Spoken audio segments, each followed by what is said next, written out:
Here in the Marlins Legends Suite, a select group of fans get the ultimate viewing experience. These suites are decked from floor to ceiling in white accessories, creating one of the chicest environments to watch the game. And speaking of white, the white-hot Miami Heat gave All Access reporter Beth Shope the chance to brush up on her free throws at the Miami Heat summer basketball camp. Those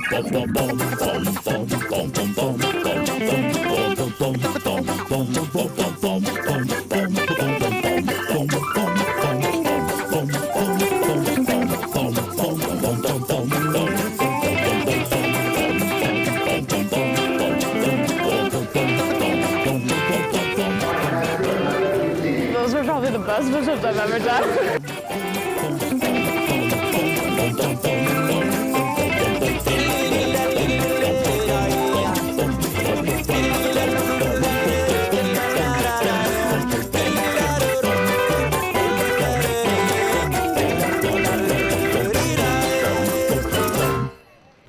Okay, Coach, why don't you tell me a little bit about what's going on here today? Well, it's a fourth day of camp. It's Thursday, and we're doing, today is shooting day. Tuesday and Thursday in the morning, we like to do shooting drills. And Monday, Wednesday, Friday, we do 3-on-3 in the morning. So we have segments where we have pockets of time that we put certain drills in, certain skills that we work on. And how did you get so involved with the Miami Heat summer camp?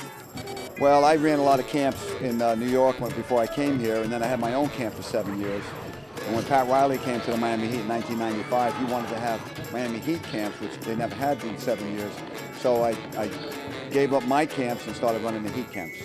So it's your 23rd year coaching summer camps in South Florida. What was the most rewarding experience out of those years?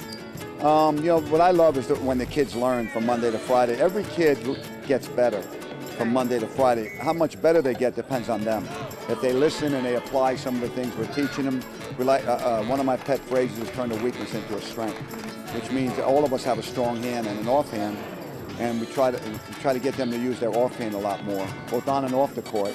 And we also apply it to the classroom. If they're not, let's say they're not a good reader, if you shy away from your weakness, it'll always be a weakness. So we try to encourage them to do things socially too.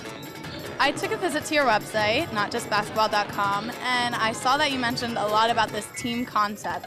What do you want these kids to learn about that concept?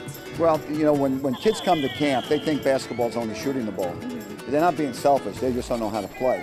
So we have to give them rules, like for example, there's only 4 dribbles over the half court. In this camp this week, we gave them a rule that 3 different players have to touch the ball 5-on-5, so that they have to share the basketball. And it's very easy for me to use the examples of the Miami Heat, because without their sacrifice, today's the word, I give them a different word every day, today's the word sacrifice. Without someone like Udonis Haslam sacrificing for the team, without the 3 All-Stars taking less money, there'd be no Udonis Haslam or Mike Miller with the Heat. We bring up all these things to show them what sacrifice means and how you can make the team better. So, you talk about being with the Heat. What is the most exciting moment you've had as the commentator for the Miami Heat? Well, probably the most exciting thing is when you announce a game where the Heat wins a game at the buzzer. For me, one of the most exciting moments in the regular season was about 5-6 years ago when Dwayne Wade made a jump shot in Madison Square Garden. I'm from New York, okay? So I want us to beat the Knicks every time we play them. Right. So the game was tied. Dwayne Wade made a long jump shot at the buzzer, and I loved it because he shut up 20,000 New Yorkers in one shot. There you go. Good. Ball. Step in with the inside foot. Go. Step in with the inside foot. Good. Use the backboard. Make sure you square up. Sweep and dribble with the outside hand. Oh. Boom. And go up. Exaggerate it. Boom. Good. Not bad. So, boom. But remember, bring it back, bring it back, bring it back. Pass it. Weave. Weave. A little. Wait for it. Right here. Snap the wrist. Not bad, but you didn't jump. 90-degree angle. Bend your knees. Make sure you jump. Okay? We'll go over it later. Okay. More in depth. Do it. Do it. I want to see it. Good. Make sure you dribble it first. You forgot my ball fake. Curl around him. Ball. Good job.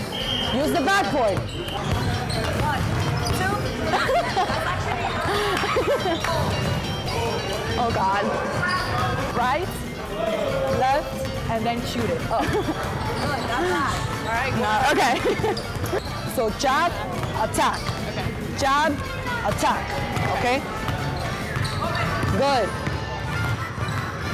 Good. Not bad. Leave it up there. Yes. All right, so I'm here with my coach, who has been my coach for the day here at the Miami Heat camp. What are some of the things you were teaching me on the court? Well, I was teaching you very basic fundamentals, such as a jab and attack with the outside hand, sweep, attack with the inside hand, right hand layup, left hand layup, so on and so forth, just basic fundamentals. And from those, what would you like me to remember most of all for a basketball player? Well, most importantly, it's very important to know about footwork.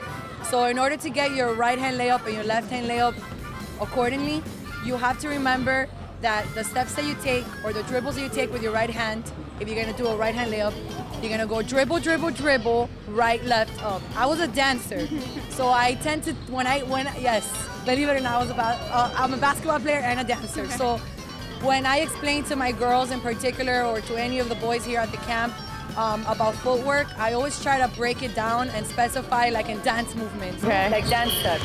So you're gonna dribble, dribble, dribble, dribble, dribble, dribble. Such as dribble, dribble, dribble, right, left, up on the right side, or dribble, dribble, dribble, left, right, up on the left side. And that's what I was explaining to you. And it's not as easy as she makes it look. Yes, it is. You make it look extremely easy, so for one day you're doing extremely fine. So what got you into coaching? I was a basketball player myself in high school, and I unfortunately only played 2 years, and I regret that with my life. And I enjoyed it so much that's the reason I got into education.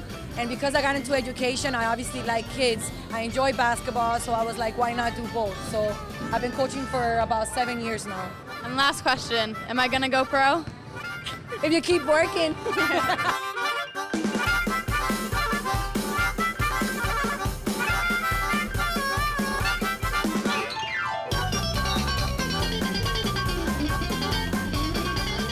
Question for you, Beth. Right. You participated in a couple of drills this morning. How'd that go for you? I loved it. Okay. The kids were very supportive, even though I only made one shot. The first of many, I hope. So you'd be a defensive stalwart rather There than a you go. shooter. Okay, That's you got it. exactly Yeah, there's a what it place is. for you.